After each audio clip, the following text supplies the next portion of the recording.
Waalaikumsalam, silahkan masuk. Apa kabar? Baik, Kak.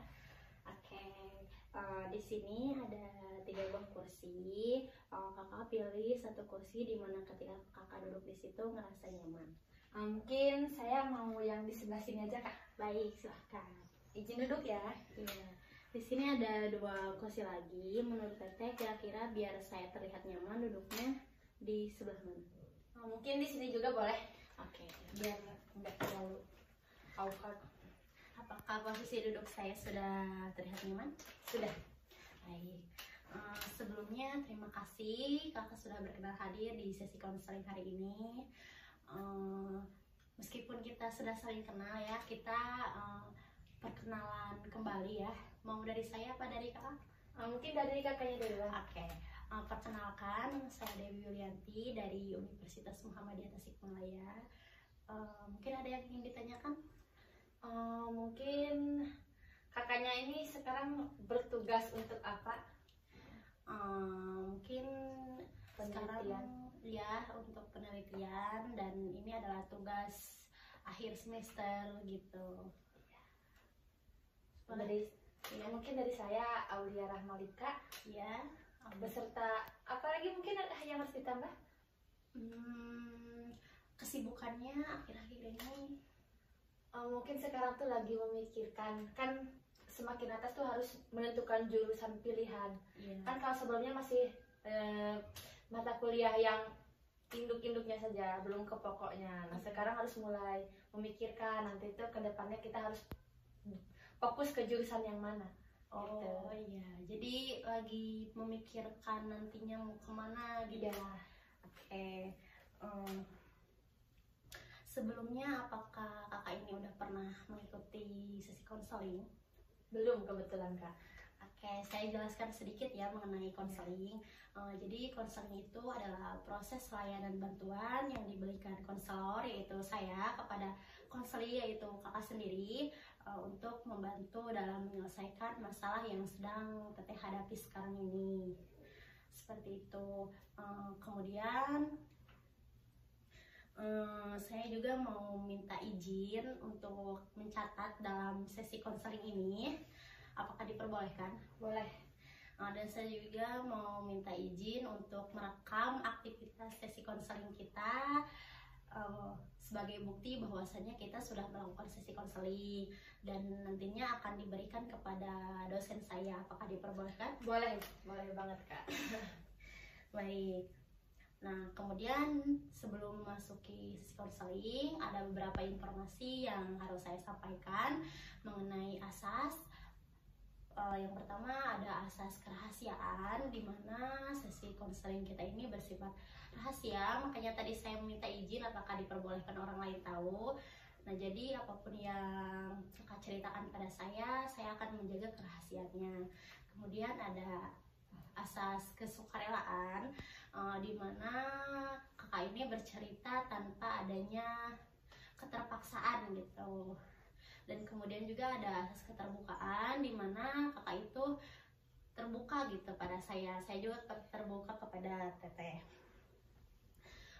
Kemudian saya juga mau bertanya, bila mana nanti ada keluarga, sahabat, atau pasangan kakak yang ingin tahu gitu, bertanya tentang sesi konseling kita hari ini, apa saja yang dibicarakan gitu, sejauh manakah saya memberitahu mereka terkait sesi konseling ini. Apakah orang lain diperbolehkan tahu tentang sesi konseling kita? Boleh biar bisa sharing juga. Oke, biar bisa sharing juga. Apakah ada yang ingin ditanyakan lagi terkait sesi konseling? Mungkin udah, Kak, boleh dilanjut atau ke sesi yang selanjutnya? Oke, baik.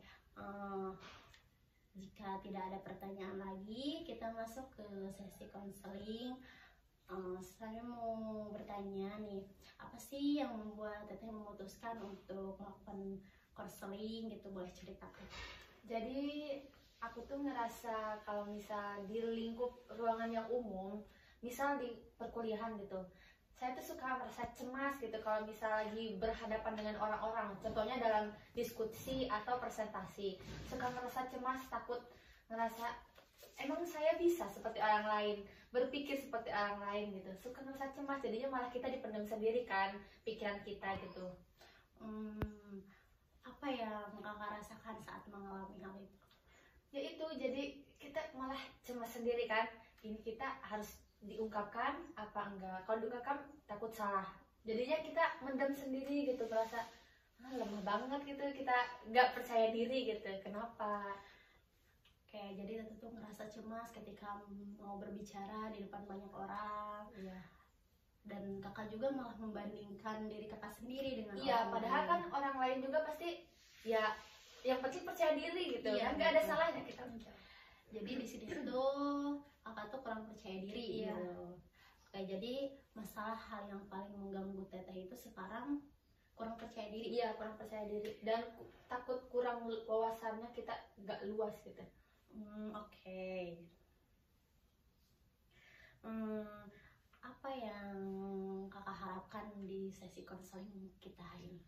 Pengen gimana sih rasanya biar kita nggak ngerasa cemas terus, biar kita ngerasa percaya diri dengan apa yang bakal kita ungkapkan dengan isi pikiran kita gitu di depan umum. Oke. Layak di depan umum.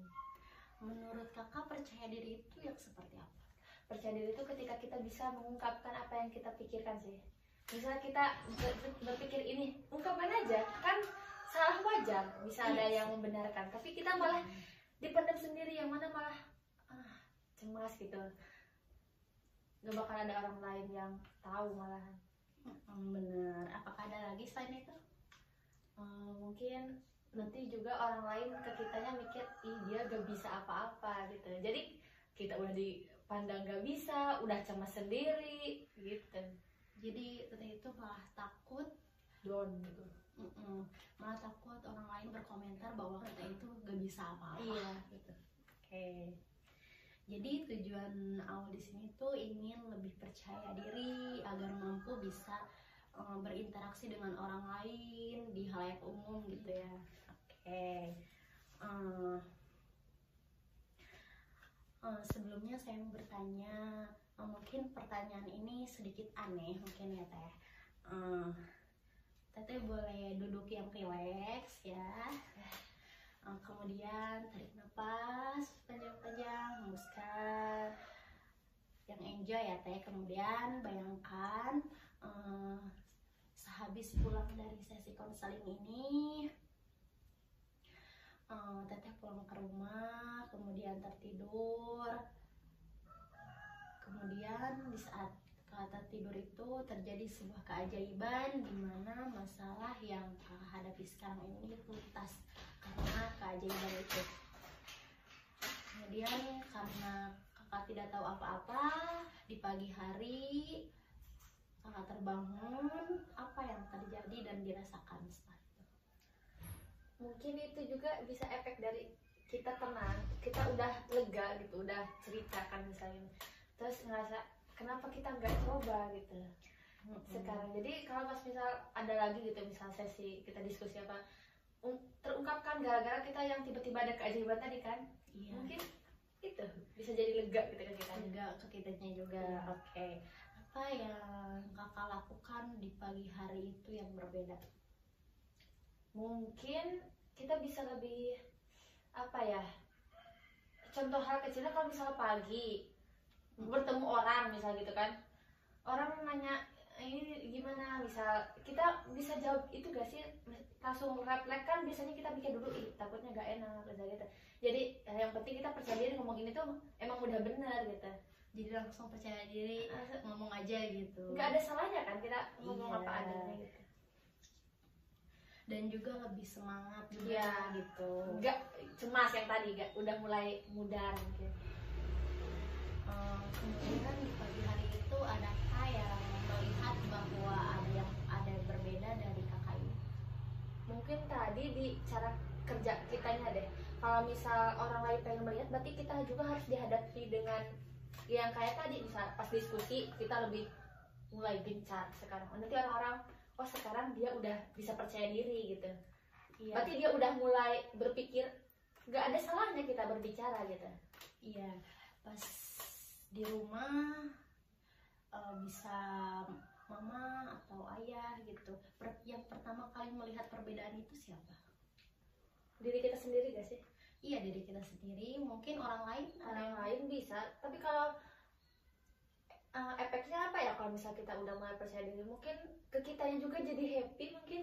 iya mungkin lebih happy. Jadi gak ada kayak beban pikiran kita yang dipendam gitu, mungkin gitu. Oke, ketika ada orang lain yang melihat ada yang berbeda dalam diri kakak itu, mungkin orang lain akan mengatakan apa? Oh bagus dong, sekarang ada perubahan gitu. Oke, dan kakak merasakan apa ketika orang lain mengatakan itu? Lebih percaya diri juga ke kitanya. Lebih percaya diri Iya. juga. Ke kita jadi makin semangat. Oh kenapa aku gak dari dulu gitu. Jadi sesuatu itu menjadi motivasi bagi kakak untuk lebih percaya diri. Iya. Oke. Baik, sekarang jika semua yang masalah teteh bawa ke sini, ceritakan ke sini, tuntas gitu, tercapai. Nah, dan apa yang teteh rasakan setelah itu? Lega. Lega. Soalnya kita udah sharing kan, maksudnya minta itu juga konsultasi gitu. Dan saat perasaan lega itu muncul, di area bagian tubuh mana yang paling dirasakan gitu? Pikiran sama hati. Pikiran sama hati. Yang paling itu di hati. Oke. Saya ingin kakak untuk menutup mata, boleh? Sekarang fokus pada sensasi lega yang tadi kakak rasakan. Kemudian bayangkan saja dalam hati kakak, apakah perasaan itu kecil atau besar? Perasaan lega kita gitu. Ya, yang muncul di dalam hati ini pas mata tertutup itu yang kelihatannya itu perasaan besar atau kecil? Besar menurut. Besar. Berbentuk atau tidak berbentuk? Tidak. Tidak berbentuk. Berwarna atau tidak berwarna? Tidak berwarna. Oke. Kemudian saya ingin kakak ini bayangkan di dalam perasaan itu, bawa perasaan kakak itu ke memori pertama kali munculnya perasaan di mana teteh itu percaya diri. Bisa itu pas SMA, pas SMP, ataupun SD. Mungkin pas SMA sih. Pas SMA. Iya. Persisnya kelas berapa dan usia berapa? Seingat saya kelas 11, mungkin itu juga gara-gara lingkup pertemanan juga yang mendukung kita. Oke. Apa yang membuat kakak bisa percaya diri di situ? Yang tadi dorongan dari teman kan? Iya. Oh, jadi karena teman gitu ya, karena teman-temannya juga enjoy. Kemudian pas SMA itu apa yang kakak lakukan hingga kakak bisa percaya diri? Mungkin pengalaman apa gitu? Pas waktu itu tuh saya kan tadi teman-teman saya dukung, ditambah kitanya juga nggak segan gitu, kayak nggak malu, soalnya udah dekat kan, udah pasti orang-orang ngerti juga, oh ini saya orangnya seperti ini, pasti di depan juga belak-belakan, maksudnya mengeluarkan isi pikiran kita gitu, nggak dipendam. Kalau pas pertama kali masuk mungkin kita masih malu-malu, insecure sama orang-orang, takutnya ini pasti potensinya lebih tinggi orang-orang, jadi kita ngedon duluan kan. Nah pas mulai memasuki kelas 11 tuh kita ngerasa udah tahu kan sikap-sikap orang tuh seperti apa, pikiran orang seperti apa, jadinya ke kitanya oh ya sama, kita juga orangnya seperti ini, ya udah aku percaya diri. Cuma pas mungkin sekarang masuk kuliah merasakan orang tuh beda-beda pasti, apalagi kuliah tuh enggak yang seumuran, banyak yang udah dewasa, pasti ke kitanya doang gitu, ruang lingkupnya lebih luas gitu ya. Oke, jadi pas waktu itu teteh bisa merasakan lebih enjoy dengan teman juga, nggak tertekan mau mengeluarkan pendapat juga gitu kan ya.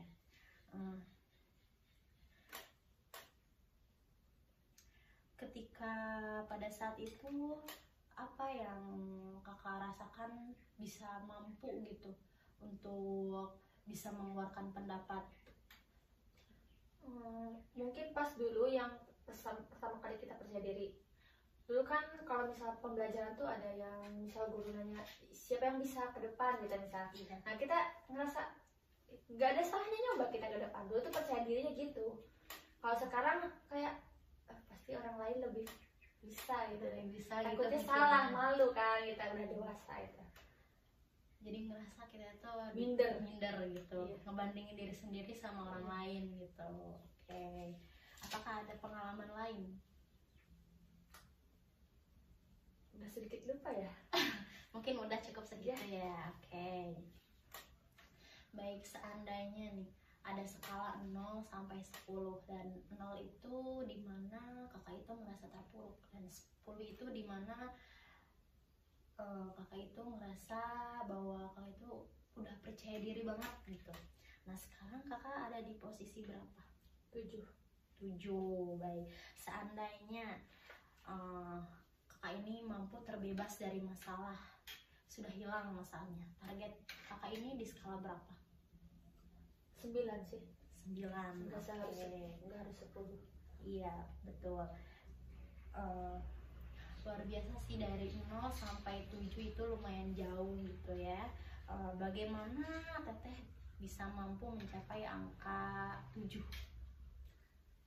Mungkin ada orang yang bilang kita tuh bisa apa ya namanya, bisa memancarkan bukan aura tapi menarik orang kan, nggak harus dari fisik kita, tapi dengan cara kita percaya diri tampilan kita, dengan cara kita punya apa ya, beroutfit lah gitu, punya style sendiri juga, itu bisa masuk biar orang lain oh bagus ya, bisa dia punya selera sendiri, jadi kita percaya diri, oh berarti aura kita adanya di sana, nggak harus di fisik doang.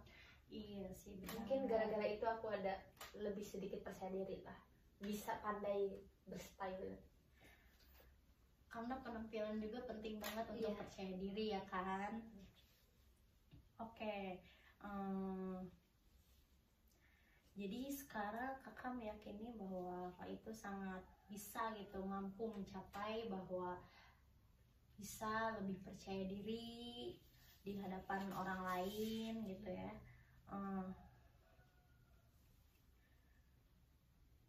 Nah sekarang apa kira-kira yang perlu terjadi untuk meningkatkan kepercayaan diri kakak ini?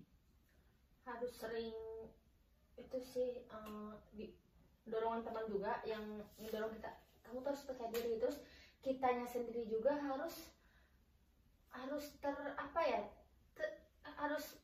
sadar gitu, coba gitu, kita bisa gitu. Kita tuh bisa, tapi nggak tahu kenapa sampai sekarang suka ngerasa padahal udah ada jawaban misal kita, tapi cemas sendiri gitu, nggak bisa dikeluarin. Kalau udah cemas tuh nggak bisa, yang benar-benar nggak bisa.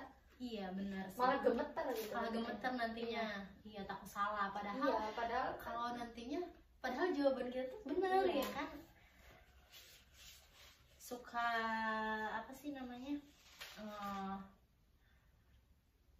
Itu di akhir apa? Kenapa sih tadi? Gak ngungkapin padahal benar. Iya benar. Penyesalan. Bagaimana agar kakak ini lebih berpikir untuk bisa mencoba? Harus kesadaran sendiri sih. Harus lebih sadar sendiri. Iya, terus kita harus lebih meningkatkan potensi kita. Mungkin baca-baca dulu biar nanti kita lebih percaya diri. Baca-baca materi yang harus dipelajari gitu. Oke. Apakah dengan baca-baca itu bisa mengurangi kecemasan kakak ini? Bisa. Kalau kita tidak malas membaca, kita pasti lebih percaya diri. Mungkin di diri kitanya sendiri juga harus lebih dinaikkan lagi potensinya. Oke.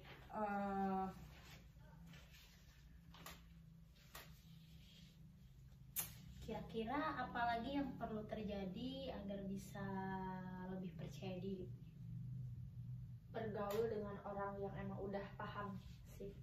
Harus cari pertemanan yang paham materi penjelasan gitu. Oke.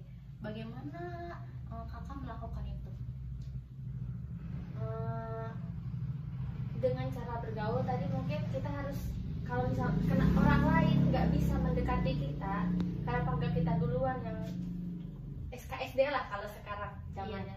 Lebih jadi mendekatkan diri. Tapi saya ngerasa tuh bisa saya seperti itu. Teman saya banyak mungkin yang paham gitu, cuma kitanya sendiri yang nggak bisa klop gitu, nggak nanyain pelajaran, malah kita fokusnya ke yang penting kita kenal, ngomongin main, ngomongin yang nggak jelas. Kalau ke pelajaran kita belum sih, kayak nggak klop. Kalau pelajaran gitu. mereka tuh sama kita tuh pemahamannya beda. Kalau orang lain memahaminya mungkin gini, kalau kita kan harus mungkin dengar penjelasan atau gitu. Jadi meskipun orang itu seru diajak main, Iya. belum tentu dalam hal pelajaran Iya. itu bisa Iya. sama gitu ya kan. Iya. Nah, saya senang tadi kakak sudah menemukan solusi gitu ya, yang bisa kakak terapkan dalam hal sehari-hari untuk bisa lebih percaya diri gitu, dalam bisa latihan, bisa juga mendekatkan diri dengan orang-orang yang tentunya sudah tinggi gitu ya pengetahuannya. Kira-kira seminggu ini apa yang perlu dilakukan agar kakak bisa meningkatkan kepercayaan diri itu? Lebih banyak hal kecilnya sih di grup, misalkan itu kita tuh enggak berhadapan langsung kan di grup. Bisa ada yang ngajak diskusi, nimbrung aja gitu. Jangan takut apa sih gitu opini kita gitu. Mungkin hal kecilnya seperti itu. Oke, apakah ada lagi? Mungkin ngerasa cukup. Ya. Jadi untuk meningkatkan kepercayaan diri itu dalam hal kecil bisa dengan kita berinteraksi di grup dengan teman. Ya walaupun kita sekarang kan pada jauh gitu ya, jadi di grup ataupun dalam kelompok gitu ya, kita bisa lebih berinteraksi. Oke. Jadi kesimpulannya mungkin di sesi kali ini, untuk latihan kepercayaan diri mungkin bisa yang tadi disampaikan ya, solusi dari kakak sendiri yang menemukan. Saya ingin sebelum akhir ini menuliskan kesan terhadap sesi konseling ini di kertas gitu ya kak. Ini boleh, ini pulpennya. Bisa menuliskan kesan di sesi konseling ini, boleh dimulai. Kesan buat kakaknya apa buat ke semua yang nanti bakal ngerasain konseling gitu? Bisa ke semua, bisa ke saya, bisa ke diri sendiri tentang baru menyadari atau apa gitu, bisa.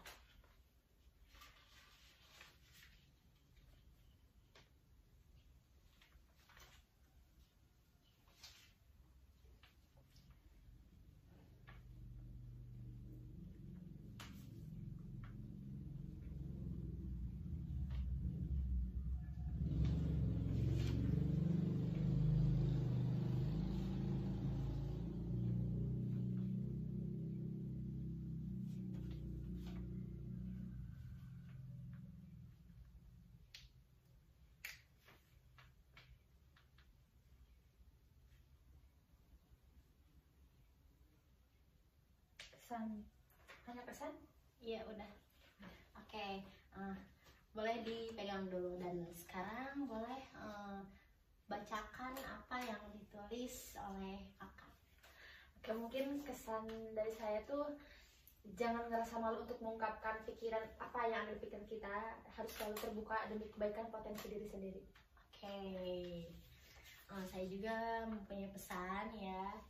Senang sekali bisa bercerita gitu dengan kakak, banyak hal atau pengalaman pribadi kakak yang ceritakan pada saya, mulai dari tadi waktu SMP ya, bersama teman-teman yang emang sudah kenal dengan kita, yang membuat kita lebih percaya diri.